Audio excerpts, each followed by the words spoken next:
শ্রীলঙ্কার বিপক্ষে ৩ ম্যাচের ওয়ানডে সিরিজে প্রথম ম্যাচে ৭৭ রানের বড় ব্যবধানে পরাজিত হয়েছে বাংলাদেশ। এই হারে সিরিজে ১-০ ব্যবধানে পিছিয়ে পড়ল টাইগাররা। ম্যাচে টস জিতে প্রথমে ব্যাট করার সিদ্ধান্ত নেয় স্বাগতিক শ্রীলঙ্কা। অধিনায়ক চারিত আসালাঙ্কার দুর্দান্ত সেঞ্চুরির উপর ভর করে তারা সবকটি উইকেট হারিয়েছে ৪৯.২ ওভারে ২৪৪ রানের একটি লড়াকু সংগ্রহ দাঁড় করে। আসালাঙ্কা ১২৩ বলে ১০৬ রানের একটা অসাধারণ ইনিংস খেলেন, যা শ্রীলঙ্কার ইনিংসের মেরুদণ্ড ছিল। বাংলাদেশের পক্ষে বল হাতে দারুণ নৈপুণ্য দেখিয়েছেন পেসার তাসকিন আহমেদ।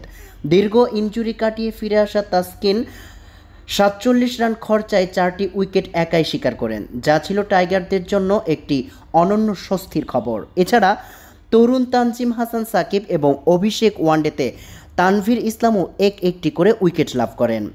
জয়ের জন্য ২৪৫ রানের লক্ষ্য তাড়া করতে নেমে বাংলাদেশ ব্যাটিং অর্ডার শুরু থেকেই ধুঁকতে থাকে।